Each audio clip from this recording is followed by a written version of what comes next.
کاشانۂ بصیرت ایک ایسا یوٹیوب چینل جس پر ہر قسم کی دینی کتب بالخصوص محروم بصارت افراد کے لیے آڈیو اور ویڈیو فارمیٹ میں دستیاب ہیں اور بالعموم تمام مسلمان برادران و خواہران کے لیے دستیاب ہیں۔ اس لیے آپ سے گزارش ہے کہ بیل آئیکن کو پریس کر کے ہمارے اس چینل کو ضرور سبسکرائب کیجیے تاکہ آئندہ آنے والی ہر کتاب آپ کو بر وقت ملتی رہے۔ کاشانۂ بصیرت، کاشانۂ بصیرت، کاشانۂ بصیرت، کاشانۂ بصیرت۔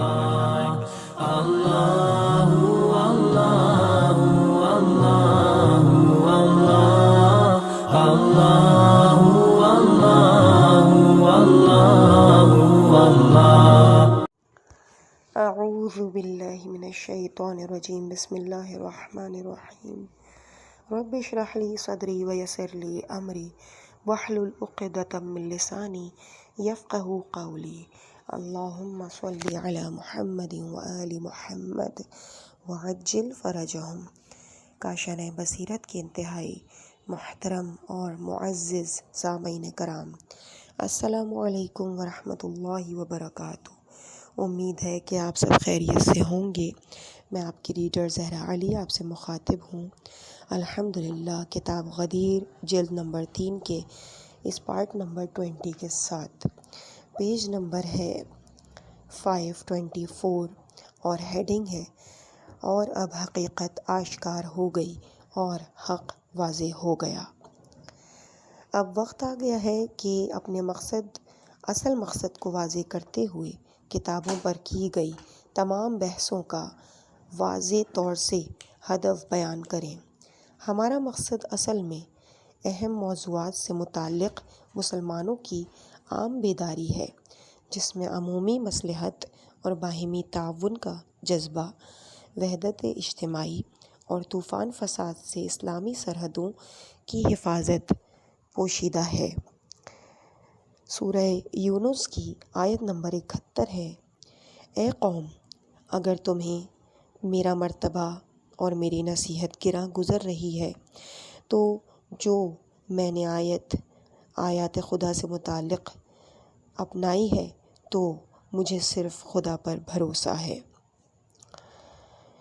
تمہیں خدا کی قسم ذرا بتاؤ تو کیا ان کتابوں سے زیادہ تمہیں کوئی چیز ایسی دکھائی دیتی ہے جس سے مسلمانوں کی صف میں انتشار، معاشرے میں فساد، وحدت عربیت کی برہمی، اسلامی برادری کی چتاڑ، دبے کمینوں کا ابھار اور اسلامی قوتوں کے درمیان ہیجان اور بدبینی نیز باہم عداوت کی آگ بھڑکے؟ اے قوم، میری پیروی کرو تاکہ تمہیں راہ خدا، راہ راست کی ہدایت کروں۔ یہ کتابیں قرآن کے خلاف اپنا گہار مچائے ہوئے ہیں، جھوٹے اور بہتان سے بھرپور ہنگامے، دینی معاشرے میں منکرات کی اشاعت کرتے ہیں۔ یہ نامناسب باتیں رسول اکرم کے مکارم اخلاق پر تیغ زنی کرتی ہیں۔ یہ محمل زبانیں، توہین آمیز اور ڈنک مارنے والی زبانیں امت اسلام کی بدگوئی، بد اخلاقی، باہمی پیکار، خشونت، مردم آزاری کی طرف لے جاتی ہے۔ اس فاسد تعلیمات سے معاشرہ درہم برہم ہوتا ہے۔ اسلامی فرقوں میں اختلاف اور ایک دوسرے کی اہانت کا جذبہ پرورش پاتا ہے، جس کی وجہ سے شریعت مقدس کی اہانت ہوتی ہے۔ اسلامی قومیت میں سیاسی بازی گری کا رواج ہوتا ہے۔ لوگوں میں توحید اور ہم آہنگی کے خلاف جذبہ پرورش پاتا ہے۔ یہ زہریلے قلم امت کی ترقی اور سعادت کے لیے رکاوٹ ہیں۔ ان سے اصلاح طلبی کے دروازے بند ہو جاتے ہیں، ان سے دینداری کی محرکات کو بند کرنے والی قداوتیں پیدا ہوتی ہیں۔ اے لوگوں، تمہارے لیے خدا کی طرف سے معزہ اور دلوں کے لیے شفا نازل ہوا ہے۔ بلا شبہ دینی عقائد اور اسلامی معاشرہ ہر مسلمان کے لیے جو خدا کی وحدت کا قائل ہے، یکساں اور مشترک ظاہر ہوتا ہے، کیونکہ یہ عقائد معاشرے میں صرف اسلامی معاشرے کا دین ہی ظاہر کرتے ہیں۔ ہر وہ مسلمان جو دینی جذبہ رکھتا ہے اس پر لازم ہے کہ اپنے دینی شرف اور اسلامی قومیت کو چاہے اس کے ماننے والے طرز فکر سے کے نقطۂ نظر سے لغزش سے دوچار سمجھتے ہوں، وہ اپنے عقائد کی دفاع میں بہرحال کھڑا ہوگا۔ وہ نہیں چاہے گا کہ اسے اسلام کے علاوہ کسی دوسرے فرقے سے منسوب کیا جائے۔ ان ہی الاسماء سمیعوہا انتم و آباؤکم، یہ صرف اسماء ہیں جنہیں تم نے اور تمہارے باپ دادا نے نام رکھ لیے ہیں، بلکہ تمام زمین سچے مسلمانوں کی ہے اور تمام دنیا اسلامی حکومت ہے۔ مسلمان پرچم حق کے سائے تلے زندگی بسر کرتا ہے۔ وحدت کلمہ اس کی پونجی ہے، چاہے جہاں بھی ہو صحیح اسلامی بیداری کا اس کا شعار ہوتی ہے۔ یہ ہے مسلمانوں کی انفرادی حالت۔ اسلامی مملکتوں کی تو بات ہی الگ ہے اور بلند ہے، وہ تو آفاقی حکومت اسلامی کا ایک حصہ ہیں۔ ان کے افراد مکمل مجموعے اور وحدت کلمہ کے بکھرے حروف ہیں۔ صداقت اور عدالت کا کلمہ، اخلاص توحید کا کلمہ، عزت و شرف کا کلمہ، پیش رفت اور ترقی کا کلمہ۔ ان اوصاف کے باوجود محترم حکومت مصر کیسے اس بات کی اجازت دیتی ہے کہ اس قسم کی کتابوں کی اشاعت میں لوگ آزاد ہوں؟ اس طرح وہ دوسرے اسلامی ملکوں میں اپنی پوزیشن اور اقدار کرتے ہیں، اپنی پوزیشن کو داغدار کرتے ہیں، حالانکہ مصر اولین روز سے گہوارہ اسلام اور پرچم حق کے سائے تلے ارباب علم و دین کے ہاتھوں دبستان مشرق رہا ہے۔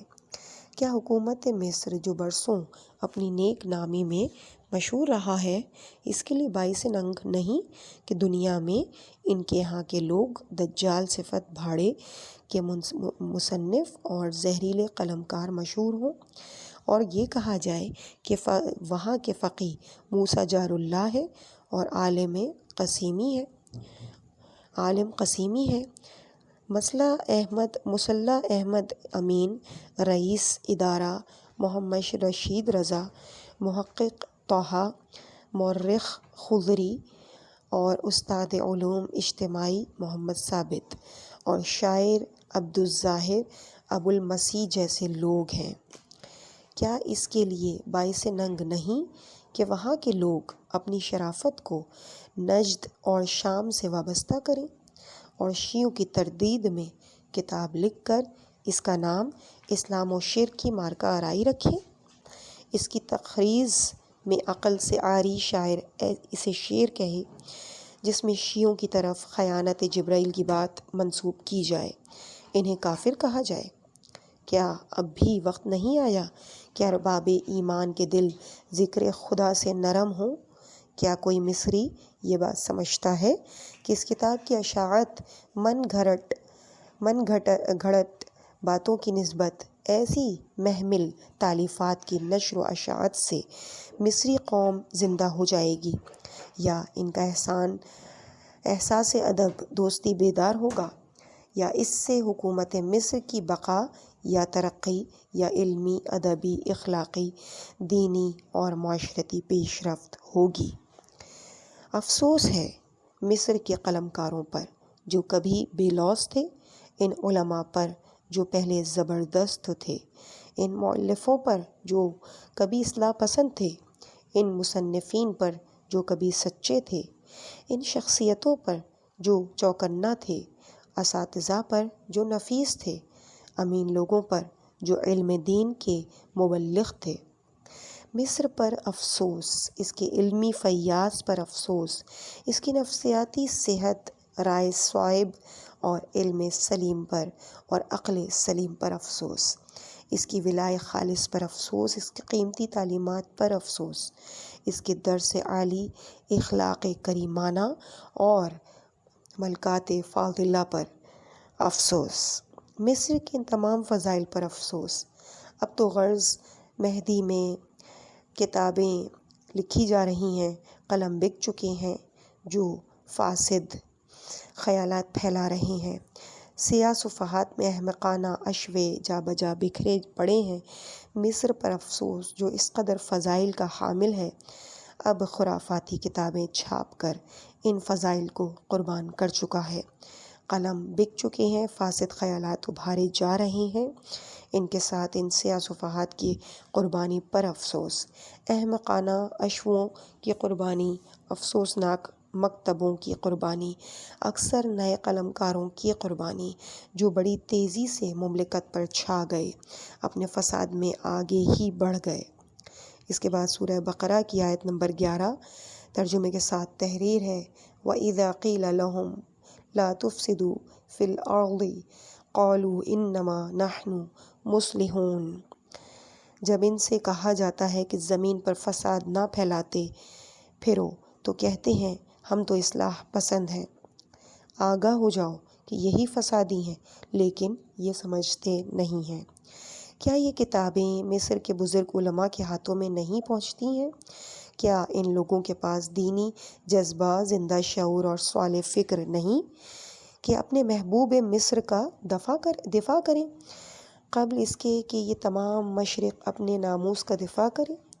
سب سے زیادہ تعجب تو اس پر ہوتا ہے جو شخص اپنے کو مصر کا علامہ کہلاتا ہے، معاشرے میں نافذ، بصیر، مشہور ہے، وہ عصر حاضر کے بزرگ شخصیت کی خالص عربی کی کتاب پر تقریض لکھتے ہیں، اس کے مندرجات پر تنقید کرتے ہوئے طباعت کی ایسی غلطیوں کو نشانہ تنقید بناتے ہیں جن سے ذرا بھی مطالب اثر انداز نہیں ہوتے۔ مثلاً وہ یہ غلطیاں نکالتے ہیں، مثلاً کلمہ یعنی کلمہ اور اس کو غلطی نکالتے ہیں کل ماں، یعنی الگ الگ کر کے کل یا کل ماں۔ اسی طرح سے شرع یعنی شین رے عین، اور کیا اس کے آگے لکھا ہے شرح۔ اسی طرح شیخنا یعنی شین یہ خین نون الف، اور غلطی نکالتے ہیں سیخن۔ اس وقت نظر پر آفرین ہے جس میں صرف طباعتی غلطیوں کو نشانہ تنقید بنایا جائے، یعنی غلطیاں نکالتے ہیں، وہ کہنے کا مقصد ہے تو کلمات کی اور اس کی رائٹنگ کی غلطی نکالی جاتی ہے، لیکن جو حقیقتاً غلط عقیدے کو پھیلایا جا رہا ہے اس کی غلطی کو نہیں پوائنٹ آؤٹ کیا جاتا۔ آفرین ہے ناموس لغت عرب کے بے دریغ فرو گزاشت پر، آفرین ہے اس اصلاح پسند جذبے پر جو مشائخ شیعہ کی تالیفات میں برتا جائے، گالیوں کے انبار لگا دیے جائیں، شاباش شاباش شاباش۔ اس قسم کے ہوشیار اور موشگاف افراد اعتدال پسندی پر مائل کیوں نہیں ہوتے؟ قانون عدل اور رسم انصاف، طریقہ حق اور قدم خلقت کی ذمہ داریوں کی کیوں نہیں پیروی کرتے؟ انہیں اس قسم کے محمل اور خبیث لٹریچر کی طرف متوجہ ہونا چاہیے کہ مصر عزیز سے اس قسم کی تالیفات کو لگام لگائے، کیونکہ یہ آفتوں کا سلسلہ ہے جو قومی ہلاکت پر منتج ہوگا۔ اس سے تمام خرابیاں پیدا ہوتی ہیں۔ اس سے کیا کہیں؟ اس سے کہیں زیادہ اس بات پر تعجب ہوتا ہے کہ عراق میں یہ کتابیں باقاعدہ بک رہی ہیں، کیونکہ اس سے اس ملک کی آبرو اور اسلام کی آبرو معرض خطر میں ہے۔ حالانکہ ابھی عراقی لوگ زندہ ہیں، وہاں کی قوم نے اپنی بالغ النظری کو ابھی تک زندہ رکھا ہے، ان کے احساس دینی استوار ہے، اگرچہ ان کی غیرت عرب، شہامت و نشاط اور جوانی ذرا سستی سے دوچار ہے، اب بھی وہاں بزرگوں کا وجود باقی ہے، کیونکہ وہاں بھی اقتدار بنی ہاشم کے ہاتھ میں ہے۔ مادر عراق پر کس قدر گراں گزرتا ہے کہ جب وہ اپنے ہوش گوش سے سنتے ہیں کہ نجف کے مسافر خانے میں دلال ہوتے ہیں جو لڑکیوں کی ٹولیوں کو مسافروں کے سامنے پیش کرتے ہیں، وہ ان میں سے ایک کو چن لیتے ہیں، یا یہ کہا جاتا ہے کہ وہاں کی لڑکیاں ایک رات میں کئی مرتبہ ازدواج کرتی ہیں۔ عراق کے کان کیسے سنتے ہیں کہ نجف والے دجالیوں کی طرح ہیں، خود گمراہ ہیں، دوسرے کو گمراہ کرتے ہیں۔ وہ اسلامی لباس پہن کر مسلمانوں کے ساتھ رہتے ہیں۔ اس سے قبل کہا گیا کہ بنی ہاشم نے عراق کو بگاڑ کر رکھ دیا۔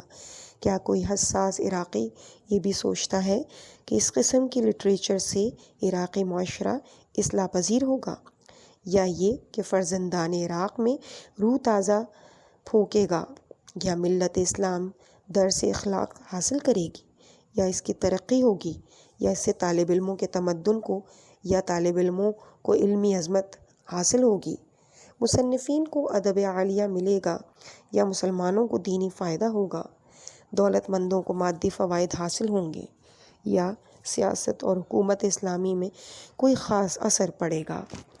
ہر سچا مسلمان جو قوم کی عزت اور شرافت کا طلبگار ہے، اس کی ذمہ داری ہے کہ اس قسم کی باطل کتابوں کو دور پھینک دے اور حق طلبی کا مظاہرہ کرتے ہوئے اظہار نفرت کرے، اسے پڑھنے سے گریز کرے، اس کے مندرجات پر یقین نہ رکھے، نہ عمل کرے، نہ اس سے وابستگی ظاہر کرے، ان کا دقت نظر سے مطالعہ کرے، ارباب تنقید کے حوالے کر دے یا خود تنقید کرے، اگر صلاحیت ہو تو اعتراض کرے۔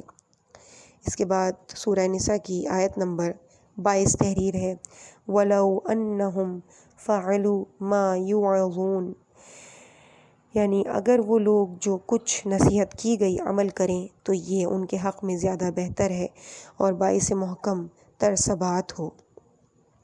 اسلامی حکومتوں کے محکم پبلشروں اور ناشروں کی ذمہ داری ہے کہ وہ ایسی کتابیں شائع کریں جن سے اسلامی فرقوں کی حالات صحیح ماخذ میں پیش کیے گئے ہوں۔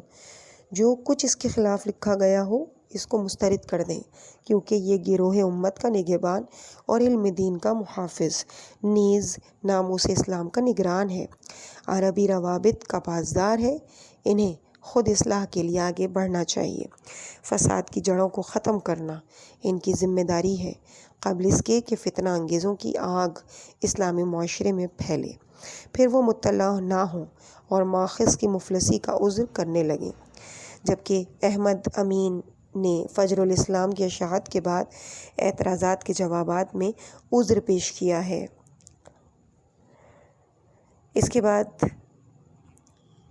بیان ہے کہ بلکہ انسان اپنے معاشرے میں ہوشیار ہے، اگر وہ زبان عذر خواہی چھوڑ دے تو۔ اس کا ریفرنس ہے اقتباس از آیہ مبارکہ قیامت، آیت نمبر 15۔ جو شخص اپنی دینی اور معاشرتی ذمہ داری نہ نبھائے اس کا عذر قابل قبول نہیں ہوتا۔ اس کے بعد سورہ آل عمران کی آیت نمبر 104 ترجمے کے ساتھ تحریر ہے، یعنی تمہارے درمیان ایسے لوگوں کو ہونا چاہیے جو نیکی کی دعوت دیں، اچھائیوں کا حکم دیں، برائیوں سے روکیں، یہی لوگ رستگار ہیں۔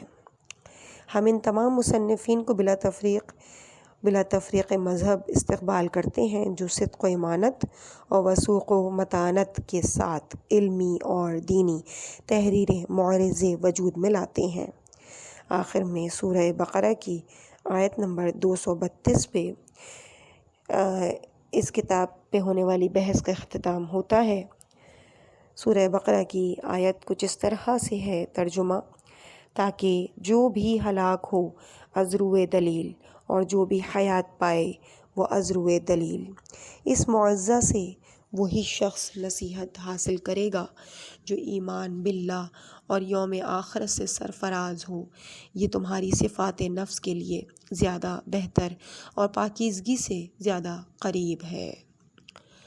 عزیز سامعین کرام، اس مقام پر یہ بحث تمام ہوئی۔ اب انشاءاللہ اس کے بعد پارٹ نمبر 21 میں ہم آغاز کریں گے اندلیبان غدیر 4 صدی ہجری، اور اس میں 7 افراد کے نام ہیں: ابو الحسن ابن طبع اصفہانی، ابو جعفر احمد ابن علویہ الاصفہانی، ابو عبداللہ محمد المفجح بصری، ابو القاسم احمد ابن محمد صنوبری، ابو القاسم علی ابن محمد تنوخی، ابو القاسم علی ابن اسحاق زاہی، ابو فراس حمدانی۔ اور انشاءاللہ اس کا پیج ہوگا نیا پیج 533 انشاءاللہ تعالی، اور ہیڈنگ ہوگی پہلی ابن طبع اصفہانی۔ پروردگار ہم سب کو دین کو حقیقی معنوں میں سمجھنے کی اور اس کی آگے نشر و اشاعت کرنے کی حقیقی توفیق عطا فرمائے۔ مجھے اپنی دعاؤں میں یاد رکھیے گا۔ انشاءاللہ اگلے پارٹ کے ساتھ آپ کے سامنے حاضر ہوں گی۔ والسلام علیکم ورحمۃ اللہ وبرکاتہ۔